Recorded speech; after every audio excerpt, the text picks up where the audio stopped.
Oui, bonsoir. Merci d'être venus nombreux pour ce qui est un petit peu un sommet de cette programmation autour de la comédie amoureuse américaine, plus que comédie romantique vraiment.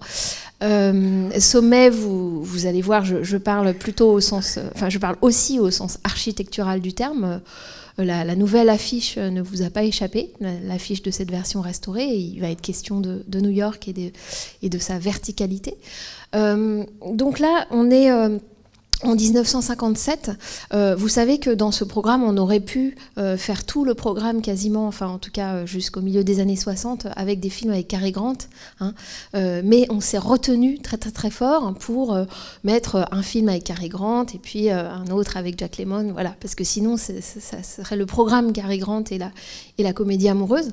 Mais c'est vrai que c'est l'un de ses rôles très importants et que c'est surtout un moment de sa vie, de sa carrière qui est intéressant, puisque à partir de 54, il n'a fait que des films en couleur. Et donc, c'est pas forcément ce qu'on retient cette partie de sa vie, même si il a quand même fait la main au collet en 54, L'amour aux trousses en 55, et puis Elle et lui. Mais c'est vrai que c'est toute cette partie Cary Grant bronzé que moi j'aime bien, mais qui est aussi le début de l'âge mûr, et c'est aussi comment la comédie amoureuse s'empare de cet âge-là, c'est-à-dire des gens qui sont plus des tout jeunes qui se rencontrent, mais qui ont déjà vécu des vies amoureuses, et qu'est-ce qui arrive et quel choix on est amené à faire à ce moment-là de la vie.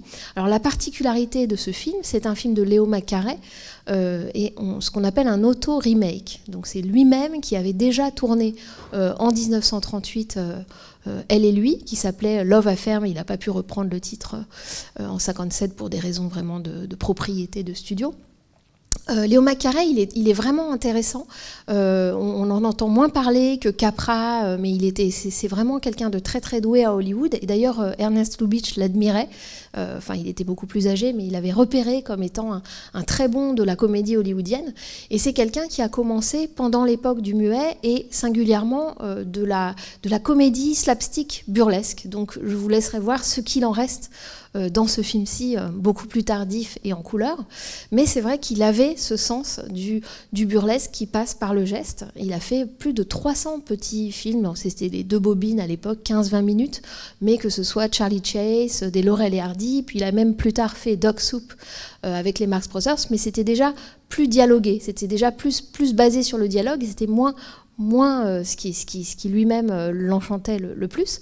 Donc il avait toute cette formation, il a commencé à travailler au début des années 20, et puis donc en 1938, il a signé ce film Love Affair avec Charles Boyer et Irene Dunne. Irene Dunne qu'on aurait pu voir si on avait passé Cette sacrée vérité, également de Leo McCarey avec Cary Grant 1937, et qui est une sorte de film du remariage assez parfait, puisque c'est l'histoire d'un couple qui divorce et à qui la loi donne 90 jours pour se rétracter, qui n'arrête pas de se disputer, etc. Donc c'était parfait aussi pour ce programme, mais il y en a tellement qu'on n'a pas pu tout vous montrer, donc on a choisi celui-ci.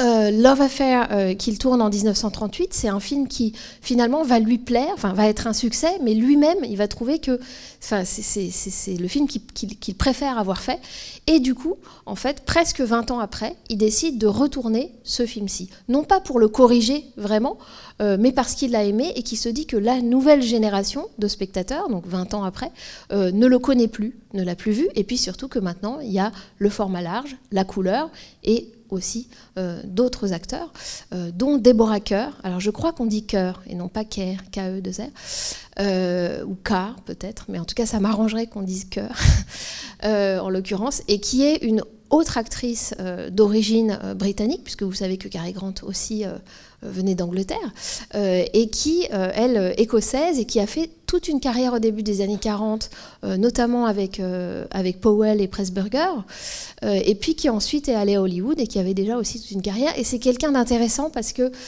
c'est à la fois une sorte d'élégance britannique et en même temps quelque chose de très doux, très sensuel. Et voilà. Et ce sens de la modulation-là, c'est ça qui nous a intéressés dans ce film, à savoir comment est-ce qu'on passe d'une comédie pleine d'esprit, très tranchante, à un autre genre, plus mélodramatique, mais de façon très très douce. Donc je vous laisse découvrir, j'espère que le film vous plaira, et puis que vous resterez un petit peu pour un échange après. Bon film. Bon, un petit peu de temps là pour remonter ou redescendre, je ne sais pas dans quel sens. Est-ce que je commence ou est-ce que vous voulez... Peut-être... je vous parlais de Cary Grant avant le début. En fait, c'est l'une des différences avec le film de 1938, avec Boyer, dont peut-être je pourrais vous montrer un extrait tout à l'heure. C'est pas un film très différent de celui-ci. Mais Cary Grant n'était pas habituellement associé au mélodrame, on peut dire, on peut employer ce mot, je crois, puisque c'est ce à quoi on assiste au cours du film, à savoir un glissement dans le mélodrame, on va en reparler, de la comédie, disons presque screwball dans le mélodrame. Et c'est vrai que Cary Grant était plutôt associé, justement, avait une persona d'acteur comique, et c'est l'un des enjeux du film que de le rendre crédible dans ce rôle-là, et notamment dans la dernière scène.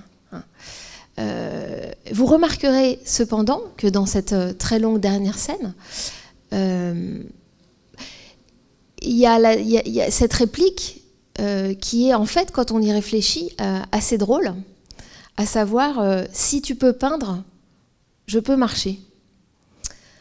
Si on y réfléchit, évidemment, elle peut avoir plusieurs sens, mais il y a un sens qui serait assez sarcastique, à savoir que si même toi, tu es capable de devenir peintre et de vendre tes peintures, alors un miracle est possible et je peux remarcher.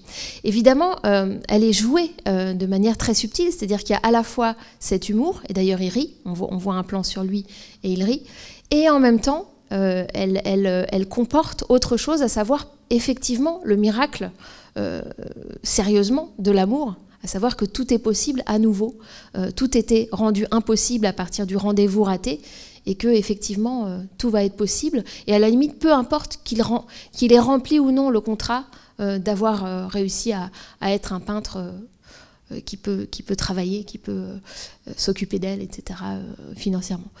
Donc je dirais jusqu'au bout du film, il y a une prise en compte du fait que vous mettez Cary Grant dans un film, vous mettez de la distance, vous mettez une distance comique, c'est en tout cas ce que trouvait Léo Macquaret, et c'était quelqu'un qui savait tout à fait ce qu'était le comique, il avait beaucoup travaillé sur des comédies, je vous le disais depuis le burlesque au début. Alors peut-être cette veine comique, vous l'avez sentie dans toute la première partie, et notamment je vous disais qu'il venait du muet. Alors c'est vrai que le film est très dialogué, et qu'il y a tout ce plaisir de la conversation et de la séduction qui se noue sur le bateau, sur le transatlantique. C'est presque un sous-genre même de la comédie amoureuse, à savoir on est à un moment dans une parenthèse dans cette traversée entre l'Europe et les États-Unis. Mais si on y pense, l'aspect quasiment muet, et moi c'est l'une des choses que j'aime dans le film, c'est-à-dire le soin qui est apporté dans toute cette partie entre guillemets comique, en tout cas de séduction, à tout ce qui pourrait relever de l'infra-langagier et tout ce qui est gestuel, par exemple, tous les gestes, notamment les gestes de main, quand il commence à faire le geste du piédestal qui ensuite retombe avec le temps, mais aussi, et là c'est pour ça qu'il y a vraiment tout ce basculement, mais très très doux, vers l'intrigue plus mélodramatique, tout ce qui se passe quand il se quitte, une fois arrivé à terre, avec le gant. La façon dont il embrasse sa main à lui, puis qu'il dépose sur le gant et qu'elle ensuite met son gant à sa bouche. Donc, y compris donc, cette gestuelle qui vient du comique, elle est transformable par Macquaret ensuite en gestuelle amoureuse et assez poignante, je trouve. Et puis, il y a un autre aspect qui serait avant même le dialogue de séduction. Donc comme si on était encore dans les possibilités du cinéma muet, c'est tout le travail de composition. Et je vous l'ai dit, il l'avait fait en 1938, ce film, il n'y avait pas encore le cinémascope, et là, il profite de ce format large, à savoir, il y a des jeux très très graphiques avec la composition de l'image. Vous vous souvenez, le plus frappant, bien sûr, c'est quand il dîne tous les deux, sans savoir à leur table chacun qu'ils sont dos à dos, et ils sont séparés par une espèce de cloison que l'on voit au milieu de l'écran. C'est quasiment un faux split screen. Enfin, on a vraiment un écran divisé comme ça, avec cette symétrie. Alors, ça c'est arrivé même avant, ces jeux graphiques sur les lignes quand ils se rencontrent pour la première fois et qu'elle apparaît derrière le hublot.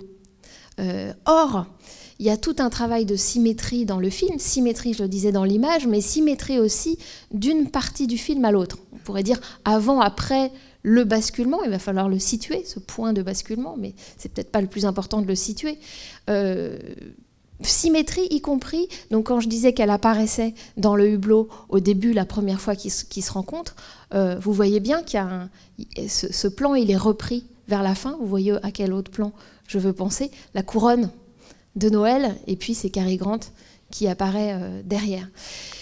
C'est évidemment ces espèces de travaux, c'est une sorte de broderie en fait, c'est une sorte de dentelle, c'est pas pour rien qu'il y a de la dentelle aussi dans le film, qui marque aussi des points temporels. Hein. Il y a ces 6 mois, le rendez-vous des 6 mois. On commence finalement à Noël, sur le bateau en fait. On comprend qu'on est fin décembre, puisque le rendez-vous dans 6 mois est le 1er juillet, ou début janvier. Et puis il y a les 6 mois jusqu'au Noël prochain. Et c'est vrai que le film est très marqué sur ces questions de symétrie. Il y a bien sûr aussi tout le travail toujours dans la composition de reflets, de miroirs, etc. Et notamment, là encore, en symétrie, vous avez, vous vous souvenez, ce très très beau plan, qui est un petit panoramique qui recadre juste la fenêtre de la porte-fenêtre quand elle sort sur le balcon, quand ils habitent avec son compagnon quasiment tout près de l'Empire State Building, et qu'on voit se refléter l'Empire State sur le bord intérieur de la fenêtre. Et donc on a dans le même cadre, non pas en champ contre champ, quelqu'un qui regarde le monument et puis ensuite le plan sur l'Empire State, mais elle-même à côté de l'Empire State. Et vous voyez à quel moment ce plan va être repris, à la toute fin, puisque on ne voit pas le tableau qui est accroché chez elle directement, on le voit sous la forme d'un reflet dans un miroir à côté de lui. Donc là encore, c'est lui à côté du tableau. Et c'est par ces touches qui sont pas forcément, enfin qui sont à la fois qu'on perçoit, mais qu'on n'associe pas forcément, et qui sont, je trouve, très très fluides dans la coulée du récit, que quand même, je trouve, se tisse quelque chose de très fort entre la partie comique, ou en tout cas la partie qu'on connaît un petit peu de comédie romantique, et puis ce glissement vers le mélodrame. Alors, je disais le basculement, alors on pourrait dire, dans le genre mélodramatique, bien sûr, ce qui caractériserait le moment mélodramatique, c'est évidemment la chute qui se produit hors champ, je veux dire la chute, l'accident de voiture. En réalité, me semble-t-il, on pourrait dire c'est là où voilà, ça devient tragique puisqu'ils ne pourront pas se revoir, etc. Sa vie change à elle. Bon. Oui, c'est-à-dire qu'il y a tout au long du film tout un travail, je le disais un petit peu avant, sur la verticalité. Hein, c'est par hasard si c'est New York, le rendez-vous au plus près du paradis, le plus proche qu'on ait, en tout cas à l'époque, c'était la plus haute tour à New York. Tout ce travail sur la verticalité, et puis sa chute à elle, le fait qu'elle ne puisse pas monter. Elle ne peut pas monter au lieu de rendez-vous, et elle reste non seulement à terre, mais grounded, hein, comme on dit en anglais, à partir du moment où elle ne peut plus marcher, et on la voit dans énormément de plans à l'horizontale. Donc il y a cette sorte de perte de la possibilité de s'élever, et comme avant, la verticalité de la ville était associée à l'amour absolu, à l'idéal amoureux, voilà, on a effectivement une chute à partir de ce moment-là. En réalité, il me semble peut-être plus intéressant de situer le point de basculement justement à un sommet géographique, à savoir dans cette parenthèse, mais assez longue, cette scène, cette très longue séquence chez Janou, la grand-mère. Alors je serais assez curieuse de savoir ce que vous avez pensé de cette séquence, parce que certaines personnes, je crois, la trouvent un peu enfin, pour certaines personnes, ils l'aperçoivent comme une sorte de limite de mièvrerie. Donc, est-ce que ça va trop loin dans une forme de... Voilà. Alors, je vous dis juste en quoi je trouve que c'est le véritable point de bascule du film. Justement parce qu'il y a cette élévation. Sauf qu'on est sur le mode comique. Vous vous souvenez quand il dit « Ah, c'est tellement beau en bas ». Ah oui, mais vous connaissez la blague. Si c'est tellement beau en bas, pourquoi vous montez, hein. Et donc elle dit ça quand ils sont dans la calèche en train de monter à la maison de Janou. Et puis donc cet espace, elle l'appelle quand même un paradis. C'est un paradis ici. Donc là encore, symétrie avec l'Empire State. Alors qu'est-ce qui se passe à l'intérieur de ce sommet?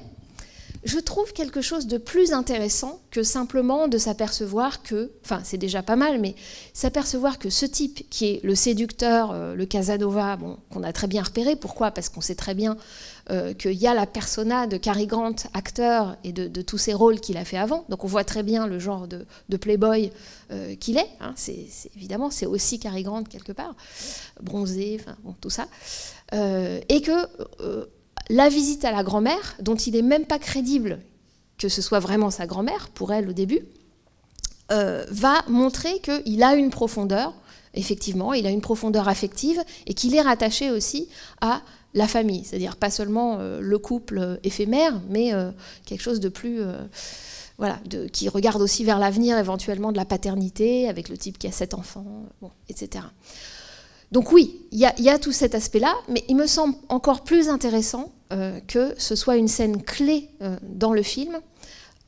Pour moi, c'est la scène au piano qui est la scène la plus importante de ce point de vue-là. Et c'est son rythme, en fait. C'est la lenteur de toute cette séquence qui met un petit peu la puce à l'oreille sur le fait qu'il est en train de se passer quelque chose. Alors, il se passe très clairement quelque chose pour le personnage de Terry, puisqu'elle le dit elle-même. On voit bien, elle est bouleversée, elle revient embrasser la grand-mère avant de partir. Bon, c'est thématisé dans le film. Mais pendant la chanson au piano, est-ce que vous ne trouvez pas un tout petit peu étonnant qu'il y ait tous ces plans sur la grand-mère qui regarde à droite, regarde à gauche, regarde à... C'est quasiment la partie de tennis. C'est-à-dire que, du point de vue de la mise en scène, au lieu de montrer un chant contre chant entre les amoureux, donc lui qui la regarde, elle, en train de chanter, elle a une très belle voix, il y a un sens dans les paroles, etc. On a 3 plans. Ça repasse toujours au milieu par la grand-mère qui regarde l'un et l'autre. Et moi, je me suis vraiment dit qu'à ce moment-là, elle revêtait presque une fonction presque de sorcellerie, cette femme. Donc, non seulement elle est bienveillante envers son petit-fils, elle nous montre une face, bon, des talents que Terry ignorait de Nikki, etc. Mais c'est autre chose. Elle est en train de leur transmettre autre chose. Alors, 2 choses, à mon avis. D'une part, elle est très malicieusement en train de... Enfin, elle trinque, non pas au mariage, vous vous souvenez, non pas au mariage prochain de Nikki, mais à ce que leur voyage de retour soit agréable. Donc, elle déplace ses vœux sur un autre couple, à savoir celui de Terry et Nikki. Donc ça, c'est déjà elle a tout compris. Mais en plus, je crois qu'elle fait vraiment le lien physiquement par son regard et qu'elle est en train de leur apprendre quelque chose sur ce qu'elle a dit auparavant, à savoir il va falloir te construire des souvenirs. Hein. Vous vous souvenez, c'est ce qu'elle dit à... Enfin, elle vous voit plutôt, même si c'est en anglais. À savoir Terry qui dit « mais c'est merveilleux, je pourrais habiter ici ». Non, c'est pas encore l'heure. C'est pas encore l'heure parce que pour habiter ici, il faut d'abord vivre pour pouvoir emmagasiner des souvenirs. Et donc je pense que l'un des thèmes très très importants du film, enfin c'est même plus un thème, c'est ce qui est au cœur du film, c'est celui de la mémoire. Et c'est ça qui est transmis. Alors on peut trouver ça très conservateur, enfin en tout cas Léo Macaré était plutôt de culture, de tradition, enfin il était assez conservateur et aussi catholique. C'est en tout cas, toute cette question de la mémoire, elle est absolument cruciale lors de cette visite. Alors, pas seulement dans le sens où Nikki devrait se rappeler son éducation, et par exemple, il n'arrive pas à prier. Hein. Vous remarquez dans la chapelle qu'il il la regarde elle, ça semble lui rappeler des gestes. Finalement, il est quand même assez étranger à cette expérience de la transcendance, là encore verticalité qui lui est complètement inaccessible. Et puis il finit par faire une espèce de geste, de signe de croix, et après il finit à la fin, le signe de croix finit en cravate qu'on réajuste. Bon. Il n'y a pas de jugement qui est porté sur lui, mais on voit très bien que quelqu'un est en train de se transformer. Et ça, c'est une problématique dans presque tous les films de Léo Macaré. Et on pourrait dire aussi de Frank Capra, parce que je trouve c'est des cinéastes un peu de la même génération qui ont une même culture, et ça se voit dans leur travail de la comédie et du mélodrame, à savoir un personnage, c'est quelqu'un qui est capable de se transformer, et c'est presque l'enjeu du film. Est-ce que Nikki va changer, va pouvoir changer? Est-ce qu'elle aussi va pouvoir changer dans le sens où elle va perdre de sa fierté une fois qu'elle est handicapée, hein, c'est-à-dire qu'elle peut se montrer, se mettre à nu. Donc en tout cas, cette question de la transformation possible, mais aussi donc de la transformation dans le temps. Et il me semble que dans ce moment suspendu à Villefranche, en haut, on sort de l'emprisonnement du présent, du moment, à savoir Nikki le playboy, il est dans le pur présent, c'est-à-dire il y en a toujours une nouvelle, l'instantané des photos qu'on prend de lui, etc. Il est dans un présent perpétuel, donc lui il ne se fabrique pas de souvenirs, on pourrait dire, c'est un clou chasse l'autre. Elle, c'est peut-être autre chose, mais on voit en tout cas dans la deuxième partie qu'elle est prisonnière d'une sorte de passé, c'est-à-dire à partir du moment où elle n'est pas allée au rendez-vous, elle se barre aussi les possibilités d'amour. Donc c'est un autre type d'emprisonnement. Et il me semble que la grand-mère, comme ça, au centre, a une sorte de secret, et qui serait un secret lié au bon moment, au temps. Et ça, c'est forcément au cours d'une chanson que ce temps aussi existe. C'est pas un hasard si Léo Macaré était aussi musicien. S'il jouait de la musique sur ses films muets, quand il tournait des films muets pour mettre les acteurs dans l'ambiance, c'est quelqu'un qui est extrêmement sensible au rythme, à la musique, et au fait aussi qu'au cours d'un morceau, au cours d'une chanson, il y a du temps qui s'écoule. Et que dans cette séquence-là, avec la grand-mère qui regarde l'un et l'autre, il me semble que c'est ça, qu'elle est en train de leur apprendre quelque chose sur le fait que, attention, le temps passe. Et là, faites gaffe parce que c'est votre dernière chance. C'est pour ça que je disais c'était un film sur des gens qui ils sont pas âgés, hein, certes, mais c'est pas leur première expérience amoureuse, et ils le disent à un moment, c'est un peu leur dernière chance de grand amour. Et il me semble qu'elle leur fait comprendre quelque chose de l'ordre du temps. Vous vous souvenez que Nikki dit « je peins de mémoire ». C'est bizarre, ça revient plusieurs fois. Je peins de mémoire. Donc il a peint son grand-père, alors que visiblement il était sans doute déjà mort, de mémoire. Et puis il a peint, bien sûr, aussi Terry de mémoire. Et cette idée du peintre qui peint de mémoire, c'est comme une trace, je trouve, mais peut-être vous avez d'autres interprétations, il me semble qu'il y a comme une trace de la possibilité qu'il a tout de même de s'inscrire dans cette continuité temporelle, qui veut dire à la fois le passé, mais aussi l'avenir, éventuellement une famille, etc. Donc c'est comme si la grand-mère dépliait tous les possibles temporels à ce moment-là, puis bon, ensuite ça se replie un peu et ils redescendent, mais il me semble que c'est quand même une scène vraiment clé, qui passe aussi, et c'est l'intérêt de ce film en couleur, le traitement de la couleur par Macaré, en fait assez stylisé, hein, c'est pas naturaliste dans l'utilisation des couleurs.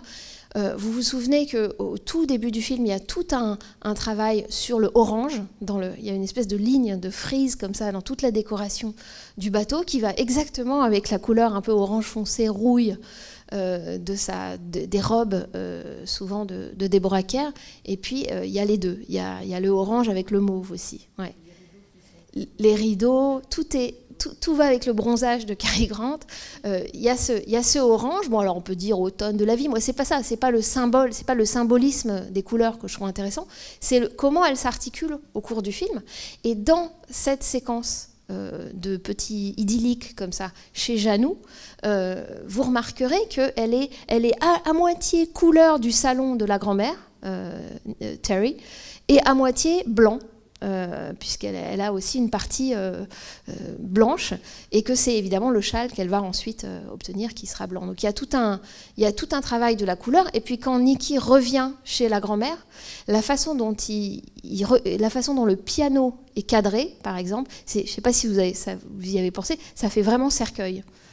On a un moment d'hésitation la première fois, avec cette très belle idée, là encore un peu de musicien, que quand on met sa main sur le piano, le son revient en mémoire. Il y a un flashback sonore à partir du moment où... et donc ça, c'est une très grande sensualité, c'est-à-dire que c'est en touchant vraiment la matière. Après, il fait ça avec le fauteuil.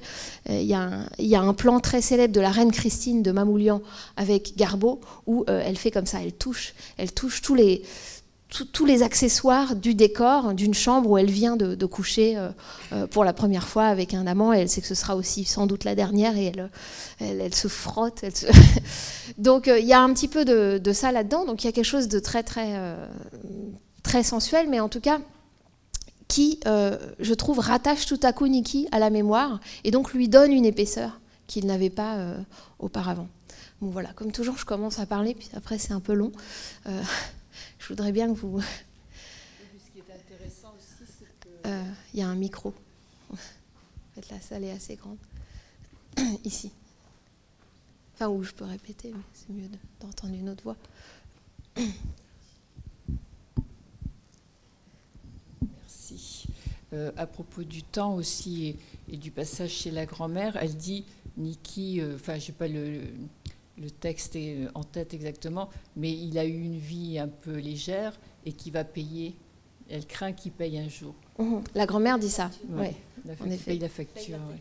Et c'est intéressant parce qu'en fait, ça va être tout le déroulement de la deuxième partie du film. Parce qu'il paye finalement. Alors vous trouvez qu'il paye la facture dans la deuxième partie de sa vie légère? Manière, parce que ce rendez-vous raté, il n'est pas complètement raté, mais il est raté quand même puisqu'elle est handicapée. Ah, donc, alors ce serait comme une sorte de punition divine qui se serait... Alors effectivement, je parlais de mélodrame, il y a des mélodrames dans lesquels c'est encore plus marquant. L'un des traits du mélodrame, c'est comment on appelle ça, soit la coïncidence complètement dingue, enfin c'est quelque chose qui sort du vraisemblable, de l'ordre de la péripétie invraisemblable. Comme dans certains films de Douglas Sirk. Oui, dans Douglas Sirk, c'est le cas, puisque notamment Le Secret Magnifique, Magnificent Obsession, où le personnage joué par Jane Wyman devient aveugle. Et c'est aussi une histoire d'amour liée à ce handicap et à peut-être son dépassement, soit à travers vraiment la guérison, soit à travers l'amour. On a donc ces éléments, le handicap, l'accident fatal, c'est effectivement la chute, enfin toute cette opposition entre le vertical et l'horizontal, c'est un trait mélodramatique. Il y a un autre trait du mélodrame, outre la musique, qui est étymologiquement mélodrame, c'est drame en musique, mais il y a un autre trait qui est l'excès. C'est vraiment le mélodrame, le mode de l'excès. Et je trouve que Léo McCarell, lui, c'est la particularité de ce film, c'est qu'il y va très très doucement quand même. C'est-à-dire qu'on glisse dedans, et il y a des moments très très intenses, mais c'est très modulé. Et c'est très modulé, y compris, je trouve, dans le jeu des acteurs. Oui.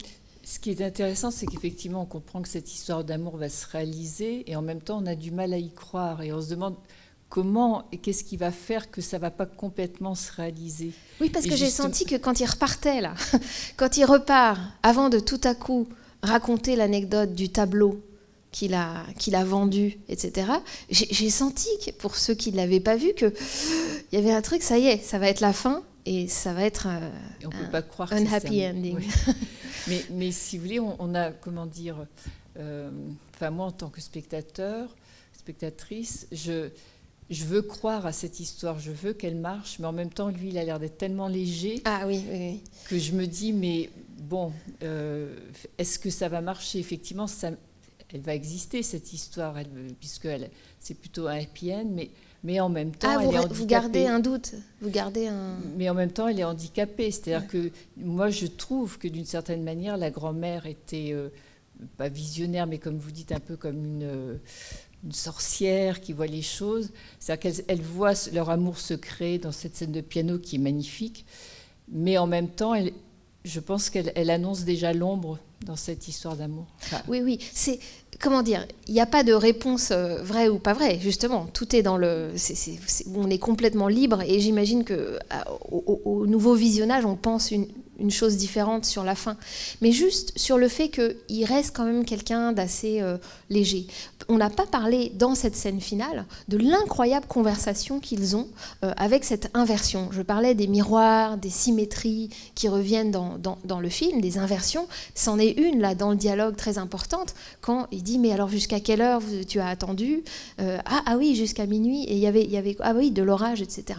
Et ça, on est presque à nouveau dans la comédie du début, c'est-à-dire qui sera le plus intelligent que l'autre dans les répliques, qui va dire la réplique la plus sarcastique possible, hein, c'est exactement comme ça qu'ils se rencontrent, sauf que c'est infléchi par la tragédie de ce que ça contient, à savoir ce rendez-vous raté. Et nous, le suspense ou l'anticipation du fait que mais quand va-t-il réaliser qu'elle n'a pas pu venir parce qu'elle a eu un accident qui l'a handicapée.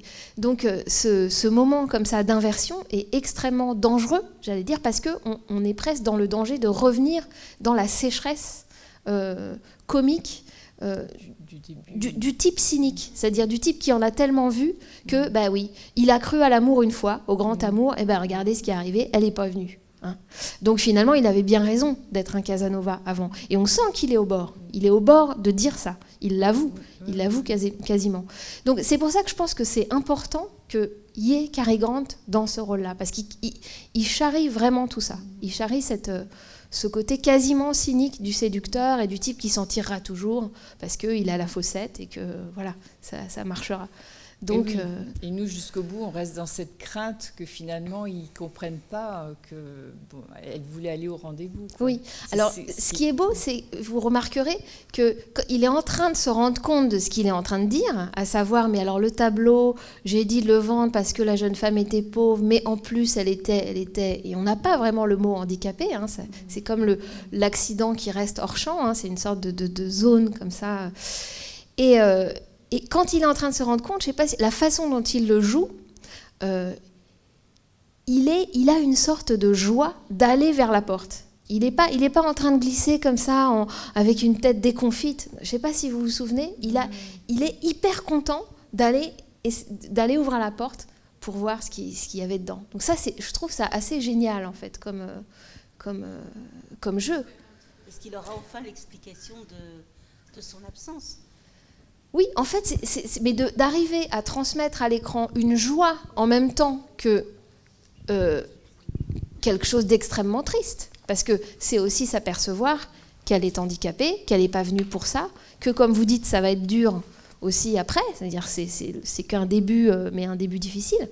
Il y a tout ça. Mais je veux dire, Cary Grant, qui parfois a été accusé de jouer un peu toujours le même rôle, de séducteur, un peu anglais, voilà. Il arrive quand même à charrier une sorte de feuilleté émotionnelle. Et ça, c'est aussi le travail de McCarey avec lui, parce qu'il est très très fort dans les différents registres. Mais, oui, vous disiez vous... Non. Je n'ai pas compris pourquoi il allait dans la chambre à la fin voir les tableaux. À quel moment il sait qu'il aille dans la chambre voir les tableaux? Alors, en fait, elle habite un petit appartement, oui. Et on comprend parce qu'il lui dit « Ah oui, c'était ça la belle vue ». Donc elle est vraiment descendue d'un cran dans sa fortune, hein, puisqu'elle est plus entretenue.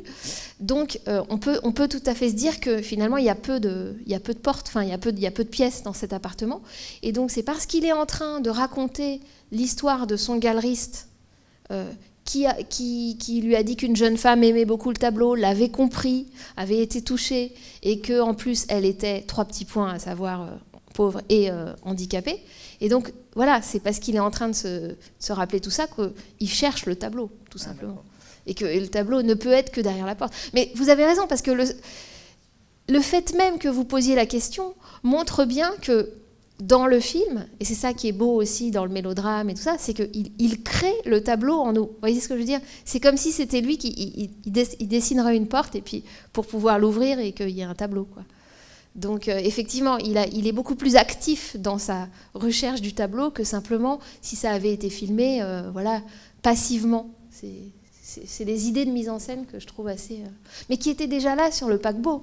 Hein, parce que tous ces jeux, par exemple le premier baiser, c'est génial. La façon dont la première fois dont ils s'embrassent et qui est encore en lien avec la verticalité et qui est voilà, les têtes hors champ.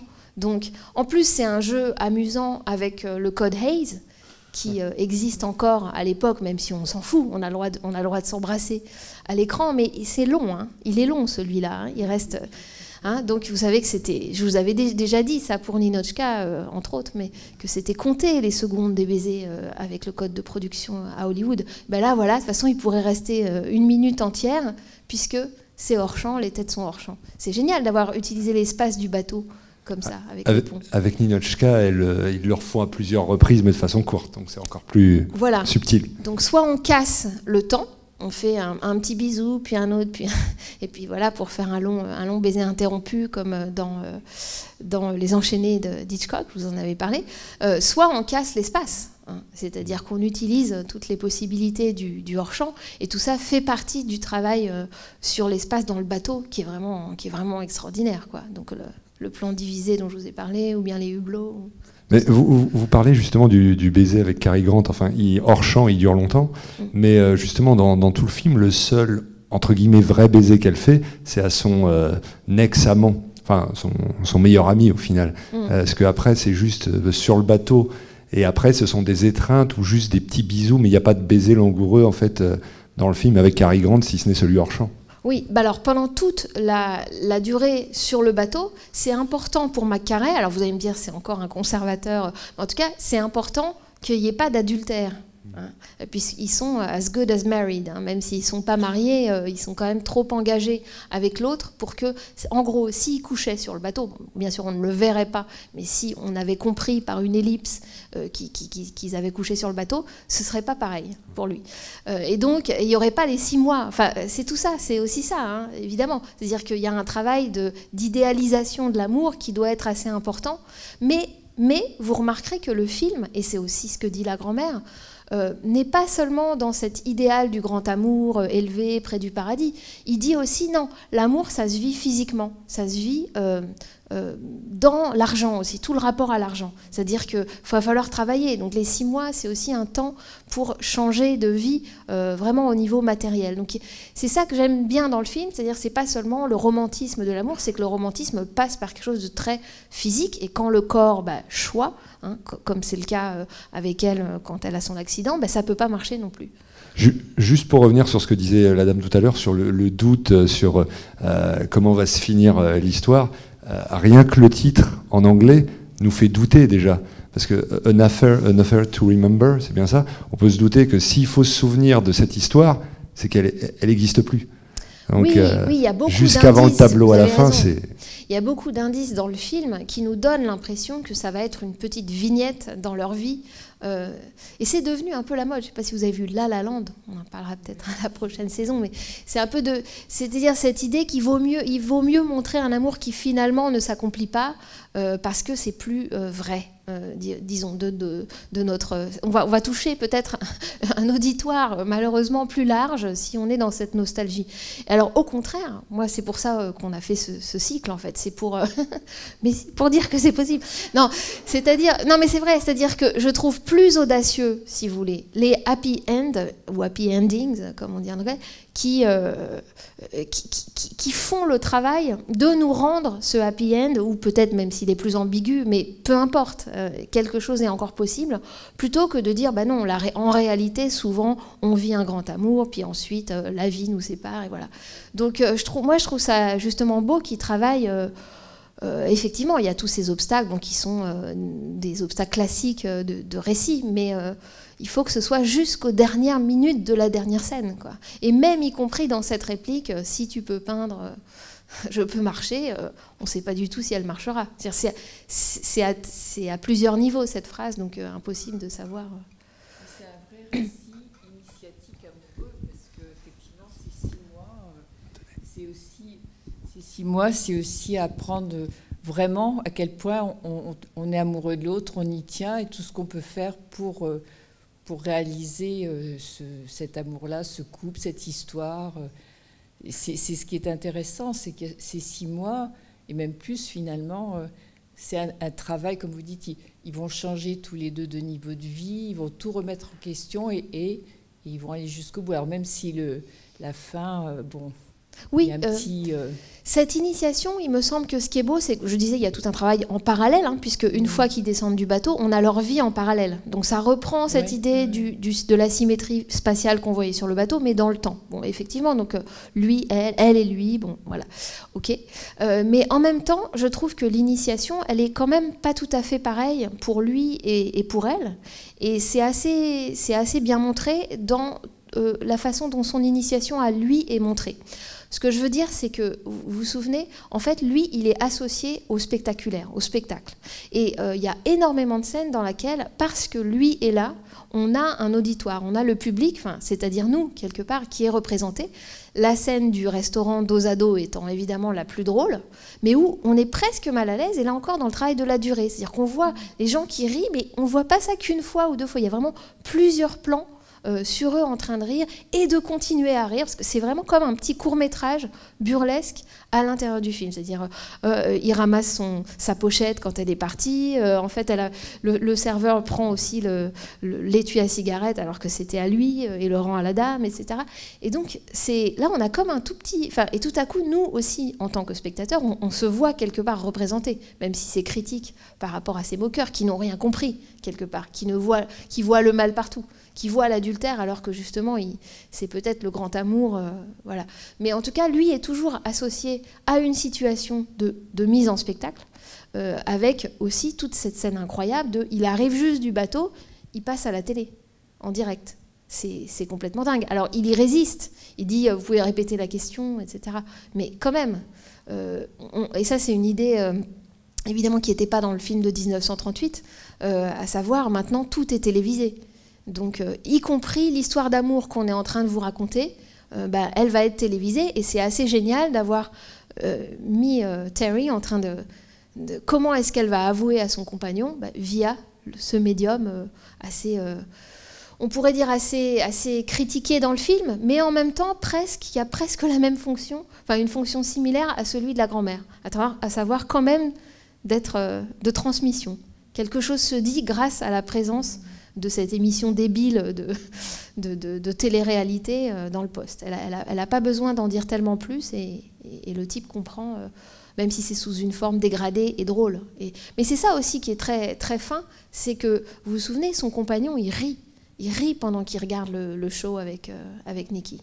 Hein, et c'est au moment où il rit, et puis voilà. Et donc ce passage du rire à la déconfiture, c'est aussi le mouvement du film. En tout cas, c'est vraiment tout ce qui intéresse McCarey, c'est toute cette modulation-là. Capra fait ça parfois. Pour ceux qui connaissent ou qui sont venus voir New York, Miami, il y a aussi un moment, mais c'est plus furtif dans New York, Miami, où on était dans la comédie vraiment très, très rapide et très pleine d'esprit, très érotique aussi. Et puis, il se passe quelque chose d'autre. Et c'est le moment où ils sont dans l'hôtel et où il y a ce drap entre eux et où lui commence à raconter quel serait son idéal amoureux, et où elle, on sent de l'autre côté qu'elle est complètement touchée parce qu'elle voudrait être cet idéal. Là aussi, il y a un point comme ça de basculement dans un possible mélodrame, parce qu'on n'est jamais sûr que ça va... Mais là c'est beaucoup plus marqué, bien sûr, il va beaucoup plus loin dans le mélodrame, j'allais dire flamboyant, parce qu'il y a aussi cette utilisation de la couleur. Est-ce que vous voulez voir un morceau que je vous ai apporté, si c'est de celui de 1938 Alors, est-ce que Benoît, c'est possible de... En fait, il n'y a pas de... Je ne vous ai pas trouvé un moment... J'aurais peut-être dû passer la fin. Bon, voilà. Je vous ai juste mis le moment où ils se rencontrent. C'est pas pour vous dire, regardez, c'est tellement différent. C'est pas ça. C'est juste peut-être le plaisir de voir d'autres acteurs jouer une scène que vous avez vue. Donc, oui. Les chants de chorale d'enfants ne sont pas sous-titrés. Ah, oui, on va en parler. D'accord. La copie est mauvaise. Hein.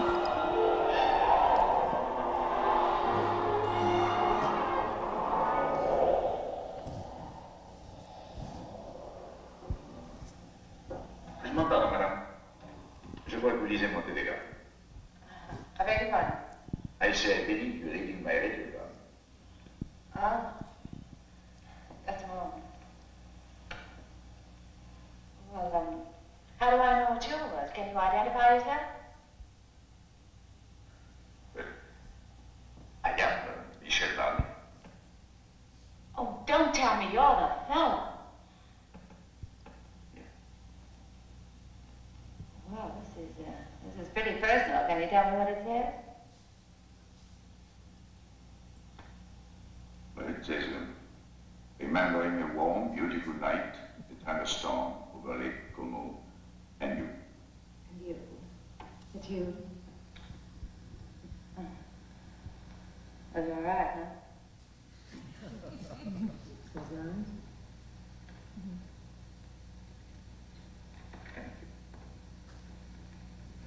Do you think it'll ever take the place of baseball?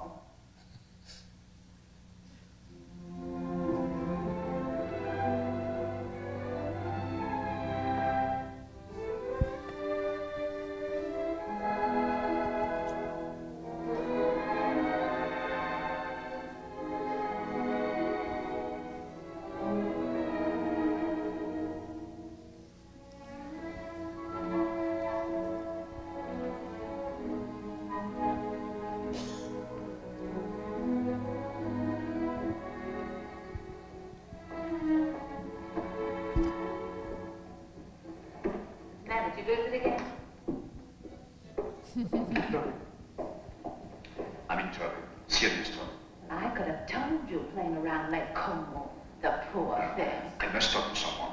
Well, I'm really not very good about that sort of thing. I talk a lot. I try to break myself of the I have habit. a nice face. Oh, you? I can trust you, can't I? Yes, I guess so. Come with me. But look, the captain has an honest face, too, and the person... I don't get it for him.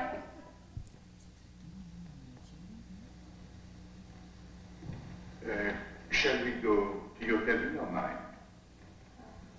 Mine. Well, maybe mine is closer. Mine is here.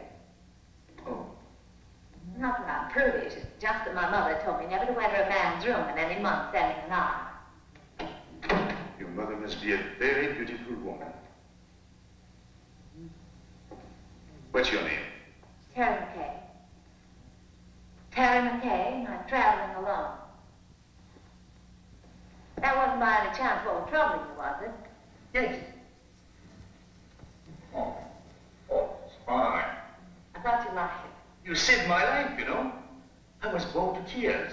I haven't seen one attractive girl on this boat since we left. Can you imagine? 9 days like that? It's terrible. That's not for me.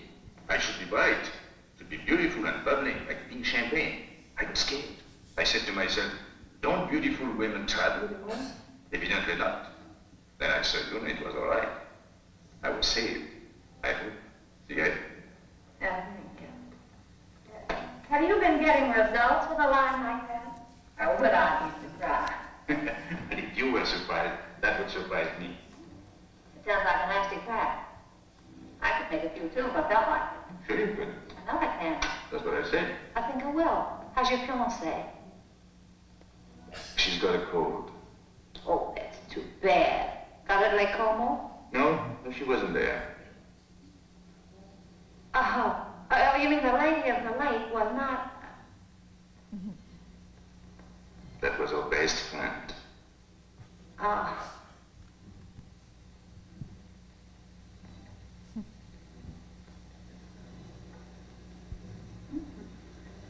Chummy bunch. Yeah. Oh, this boat is going awfully fast. Only 8.5 days till we get in. Is there any reason why from now on it shouldn't be pink champagne?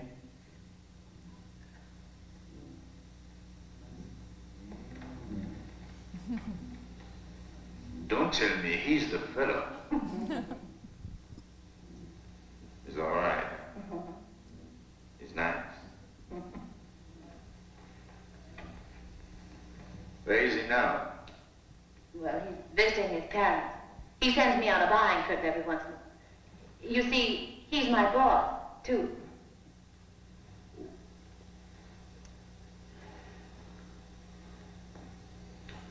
You don't think he would approve of pink champagne? Oh, no, I don't. Well, I think it's very touching, you and him. Very beautiful. I like that. Oh, good. He must be a very fascinating fellow. Well, you can just imagine how attractive he is when I can resist so charming a person as you. I think I'll go now. After all, I still have deck tennis and keno, and there is always shuffleboard. Don't tell me you're in there. Yes, I am. So if you don't mind, I think I'll take my pride for a walk. Unless by chance you care to have dinner with it. Oh, I'd love that. Oh, that would be very nice. Bon, on peut arrêter là. Il y a comme une sorte de bruit de fond. Bon, désolée, la copie n'est pas très bonne, mais effectivement, cette version-là n'est pas restaurée. Mais qu'est-ce que vous en pensez? C'est quasiment le même texte. Hein. C'est assez frappant. Il n'a pas spécialement souhaité se corriger. Il aimait vraiment ce film de 38 et il l'a refait. Alors si, avec quand même, moi ce qui me frappe le plus dans la différence, à part le fait que Boyer est beaucoup moins à l'aise quand même que Cary Grant. Enfin, c'est moins pétillant. Ouais, il me semble qu'il est. Mais elles sont entre Irene Dunne et Deborah Kerr, elles sont toutes les deux très bonnes. Donc je sais pas. Enfin, moi, je trouve que c'est une très très bonne actrice aussi, Irene Dunne. Donc, il n'y a pas tant de différence que ça. Mais par contre, la façon dont ils sont filmés, alors au niveau visuel, indépendamment de la mauvaise qualité de la copie et aussi du noir et blanc, vous remarquerez que c'est extrêmement la frontalité des plans dans celui qu'on a vu, dans celui de 57. C'est-à-dire qu'il y a tout ce travail sur la symétrie, ça passe par exemple des plans à deux dans la cabine, ils sont vraiment l'un à côté de l'autre, alors que là, il y a une espèce de profondeur de champ qui est moins frappant visuellement. Je trouve que ce travail sur le côté très frontal, très symétrique, très dans la largeur, hein, parce que c'est ça, c'est parce qu'il y a ce format large qu'il peut faire tout ce travail, avec les deux hublots dans sa cabine à elle, les deux ronds comme deux gros yeux. C'est quelque chose qu'on a encore aujourd'hui chez certains metteurs en scène qui travaillent le plan large. Je pense à Wes Anderson, par exemple. Des gens qui sont comme ça, qui ont un œil très très plastique, très très plasticien, très visuel, et c'est assez frappant, voire assez novateur. Bon, on est à la fin des années 50, mais... Hitchcock a pas mal aussi innové, hein, déjà, dans cette... si vous vous souvenez du plan dans La mort aux trousses, donc 2 ans avant, et aussi avec Cary Grant, où il est à l'ONU et où il est piégé, on fait croire qu'il a tué quelqu'un. Ensuite, on a un plan de plongée totale sur lui, dans la cour de l'ONU à New York, mais on dirait un tableau abstrait. Et d'ailleurs, c'est une maquette.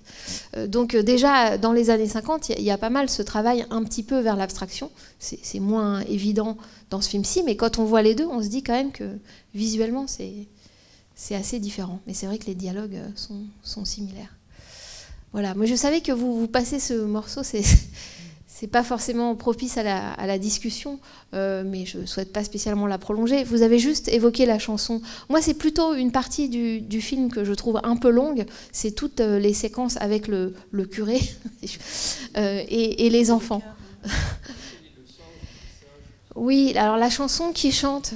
Non, c'est pas sous-titré. Alors, il y a un petit boy scout dans ta tête, quelque chose comme ça. En fait, c'est une chanson où il y a toujours un petit bonhomme, un scout, hein, vraiment un bonhomme qui te dit quand tu as raison, qui te dit quand tu as tort, et il faut l'écouter. Donc c'est vraiment. Et d'ailleurs, la petite dit conscience, hein, une conscience. Hein, tu as une conscience. Donc c'est toute une chanson sur le fait que dans sa tête, on peut soi-même s'éveiller à avoir une conscience. Ce qui peut tout à fait aller avec le fil initiatique, on pourrait dire, du film, puisque effectivement Nicky, c'est un peu le gamin qui a l'adolescent perpétuel. On peut dire ça. Mais c'est vrai que c'est un peu preachy et que ce truc de Jiminy Cricket, de la conscience, n'était peut-être pas nécessaire. Mais en même temps, il y a un enjeu moral dans le film. C'est quand même ça. C'est-à-dire, c'est pas seulement est-ce qu'ils vont encore s'aimer, est-ce que leur amour va être suffisamment fort. C'est qu'ils ont tout le temps des choix à faire. que vouloir vivre un amour, c'est faire des choix économiques, faire des choix quant à l'autre, celui avec qui on vivait, comment lui dire, que lui dire, ne pas le faire attendre. C'est ce qu'elle lui dit à un moment, mais non, si je t'attends, enfin bon, voilà. Tout ça, c'est quand même des questions éthiques ou morales. Et ce qui est intéressant, contrairement au cinéma de Capra, qui a des similarités avec celui de Mac-Carré, c'est qu'il n'y a pas de méchant dans ce film-ci. C'est incroyable quand même. C'est-à-dire que les deux compagnons quand même malchanceux, qui se font un petit peu, comment on appelle ça, balader quand même, c'est-à-dire la riche héritière et le riche texan, finalement, ils comprennent. C'est comme s'ils s'effaçaient devant la force de l'amour. Alors bien sûr, c'est de bonne guerre, ils essayent. Et il y a cette scène assez osée où la riche héritière le rappelle quand il revient à nouveau en Europe aux États-Unis de son deuxième voyage d'Europe, et dit surtout ne prévois rien après le spectacle. Et elle se roule comme ça sensuellement sur le lit. Donc on a compris là le code Hayes. On prend un coup. Mais donc, c'est de bonne guerre qu'ils essayent à chaque fois de se raccrocher. Mais ce que je veux dire, c'est qu'ils sont jamais traités comme... c'est pas sur le mode de la jalousie ou de l'aspect possessif. Ça, je trouve ça assez fort aussi dans le film, et assez rare, finalement, au cinéma, qu'il n'y ait pas cette question de l'appropriation de la jalousie. On croit au début que ça va être ça. Au début, sur le bateau, c'est le frisson du possible adultère, les photos, est-ce que les photos vont être divulguées? Et en fait, Mac-Carré nous montre très bien, déplace très bien ça, avec la séquence à Villefranche, avec la grand-mère. On est à un autre niveau. Et d'ailleurs, ce que dit la chanson... alors, la chanson qui a été créée pour le film, qui est An Affair to Remember, c'est vraiment une chanson qui a été créée pour ce film, et qui ensuite a été reprise par Sinatra, par Nat King Cole, qui a assez bien marché, mais qui dit que notre histoire d'amour reste une page arrachée au temps et à l'espace. Et c'est assez beau, parce qu'au moment où ils le chantent, ils sont dans cet espace qui est un espace hors du temps, c'est-à-dire à la fois passé, à la fois de projection future possible pour leur couple, et à la fois, on pourrait dire, de mort, parce que la grand-mère, on sait qu'elle va mourir. Quand elle dit « je n'aime pas les sirènes de bateau », on sait que c'est des adieux définitifs. Qu'est-ce qu'elle leur transmet en leur montrant son émotion de la perte, des adieux? Je pense qu'elle leur transmet l'anticipation de leurs propres adieux. Et donc la conscience, là encore, que les choses ont... que cet amour a une valeur et qu'il faut en faire quelque chose. Est-ce qu'il y a d'autres questions, réactions? D'abord, pour aller un peu dans le sens de ce qui a été dit avant, moi j'ai beaucoup aimé la scène chez la grand-mère, justement, à Villefranche. Et je trouve cette scène très belle, très émouvante, très simple. Et je trouve justement elle va dans le sens de ce qui est dans le film, mais en même temps, elle est hors temps du film, hors temps de la croisière. Et en fait, elle touche à une vérité, à une simplicité. On voit l'amour naître, on voit tous les jeux des comédiens, tout ce qui se révèle. Effectivement, ça flirte avec la mièvrerie ou quoi, et pourtant, ça l'est jamais vraiment pour moi. Mais ça touche à l'authenticité de ce qui est dans la vie. C'est une très belle scène de cinéma, enfin pour moi. Et justement, elle montre aussi... après, on a justement la durée avec les 6 mois que justement l'amour et tout cela, c'est aussi des choses qui doivent prendre leur temps. Le temps me semble très important, justement. Et une autre question, sinon, que je me demandais, c'était au niveau du scénario.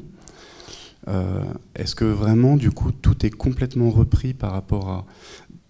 Déjà, c'est très étrange, je trouve, de faire un auto-remake. Est-ce qu'il y a d'autres cas dans le cinéma? Et sinon, est-ce que c'est le même scénariste aussi? Et enfin voilà, ça m'intriguait. Alors, l'auto-remake, ça existe, même si c'est rare. Et Hitchcock, par exemple, L'homme qui en savait trop, il y a un film de 34 et un film de 56. Donc oui, il y a des gens qui font des auto-remakes, mais c'est rare. Et surtout, c'est circonstanciel, tandis que là, c'est volontaire. En fait, il aimait son film. Il aimait cette histoire, qui n'est pas une histoire de lui, qui est une histoire des scénaristes, même s'il collaborait avec ces scénaristes. Et les scénaristes, c'est quand même Delmer Daves, qui est aussi un réalisateur, donc c'est pas rien. Et aussi, comment il s'appelle, Donald Stewart, qui a travaillé, j'avais noté avec qui il avait travaillé. Ah oui, il a été dialoguiste, donc pour les dialogues, c'est plutôt ce Donald Stewart, qui a été dialogué sur plein de bons films de Cukor. Donc voilà, on sent qu'il y a quand même des valeurs de production, comme on dit, qui font que le film arrive à cette hauteur aussi. Je dis valeurs de production parce qu'il n'y a pas que ça, il y a aussi le travail sur les costumes, les décors et tout ça. On en parle assez peu parce qu'un film, c'est pas un puzzle de tout ça, c'est autre chose. Il y a quelque chose qui transcende tous ces chefs de poste. Mais c'est vrai qu'il y a tout cet aspect-là, y compris de décor. Et juste la séquence chez Janou, moi je trouve que là où on est flottant pendant un moment, c'est que c'est clairement un décor de studio. C'est-à-dire qu'on voit les stock shots sur le port de Villefranche, on voit que c'est vrai, ils n'ont pas recréé Villefranche, et puis ensuite on voit que c'est ce qu'on appelle une transparence derrière, avec le bateau, l'eau, la Méditerranée, et qu'on est complètement dans un décor de cinéma. Et du coup, il nous faut peut-être un temps pour nous accommoder à ça, avec ces gens qui parlent français, et dont on se demande toujours si c'est des acteurs qui sont d'origine française ou pas, et où il y a toujours ce flottement-là, mais je pense que ce flottement, comme vous dites, va aussi dans le sens du film. C'est-à-dire que tout à coup, on se dit « Ah, mais on n'est plus tout à fait dans le monde du film qui précédait. » quoi. Et ça y contribue. Donc parfois, l'artificialité est payante. C'est-à-dire arrive à une forme d'authenticité un peu paradoxale. Voilà. Mais le deuxième aspect, oui, sur la question du scénario, il est vraiment très proche, sauf qu'il est plus court, le film de 38, parce qu'il y a certaines scènes qui avaient été tournées même, donc qui étaient dans le scénario, des mêmes scénaristes, et qu'il n'avait pas mises, enfin qui n'avaient pas été gardées au montage. Et là, donc, le film est plus long. Le deuxième film est plus long. Et notamment, on le voit même dans la séquence que j'ai passée, il est à la fois plus frontal, le deuxième, celui qu'on vient de voir, et en même temps, il y a un usage non pas toujours des plans séquences, mais en tout cas des plans qui durent, avec la caméra qui se déplace. Donc on a un rythme plus lent dans ce deuxième. C'est aussi un rythme de la maturité pour le réalisateur. Lui-même, il a pris 20 ans dans la vue. Donc c'est vrai que son regard sur l'amour, sur l'âge, sur ce que c'est que faire la dernière chance d'avoir une famille, lui aussi, forcément, il amène ça. Mais il y a un critique qui avait écrit que c'était, je ne sais pas, que Deborah Kerr rendait la maturité sexy, quelque chose comme ça. Et c'est vrai que c'est un peu un enjeu du film. Bon, elle a 36 ans comme actrice. Bon. Mais peu importe l'âge qu'elle a en tant qu'actrice. Ce qui importe, c'est qu'on voit bien qu'ils sont à un point semi-automnal. Et c'est vrai qu'il y a cette question de la maturité. En tout cas, c'est les mêmes scénaristes, mais il a réécrit avec eux. Donc le film n'est pas figé aussi dans son scénario de départ. Et vous remarquerez que, par exemple, quand il dit, dans la scène que j'ai repassée, donc dans le film de 38, quand Charles Boyer dit « I'll take my pride for a walk », je vais aller promener ma fierté, dans celui de 57, il dit « I'll take my ego for a walk ». Et donc on a quelque chose de beaucoup plus moderne avec l'ego. Depuis, la psychanalyse est rentrée dans les mœurs, c'est la vulgate, je vais aller promener mon ego. Et en même temps, c'est plus drôle. Donc il y a un travail aussi quand même il y a plus de sous-entendus et presque plus de sous-entendus sexuels aussi dans le détail, y compris dans la scène de la rencontre. Mais entre le télégramme et l'étui, c'est quand même la même notion, à savoir quelque chose d'intime qui a à voir avec la sexualité et qui révèle que ce type-là n'est pas fidèle. Donc c'est la même chose. Sauf qu'elle fait plus de petites remarques quand elle dit, Deborah Kerr, quand elle dit vous pourriez allumer votre cigarette avec ce qu'il y a écrit dans cet étui. Donc tellement c'est hot. Voilà. Donc il y a un peu plus de... Ça va plus vite dans celui de 38, c'est plus furtif, disons. Oui. Bah non. Kathleen Nesbitt. Non, c'était une actrice surtout de scène. Je crois qu'elle était anglaise au départ, mais comme beaucoup, je ne sais plus si elle a aussi tourné à Hollywood. Non. Alors peut-être qu'elle avait des ascendances françaises, mais non, elle n'est pas... Mais c'est vrai que c'est ce genre de questions qu'on se pose, parce que très souvent à Hollywood, quelqu'un parle français avec un horrible accent vaguement espagnol ou italien qui n'a rien à voir. Là, je me suis demandé plusieurs fois si elle n'était pas doublée, en fait. Mais je ne sais pas. En revanche, Deborah Kerr est doublée quand elle chante par Marni Nixon, qui est la voix de Natalie Wood dans West Side Story, quand même. Et de Audrey Hepburn dans My Fair Lady. Ça fait plusieurs fois qu'on parle de My Fair Lady, il faudra vraiment le passer. Donc, et ça passe très bien, enfin, c'est très bien intégré au film.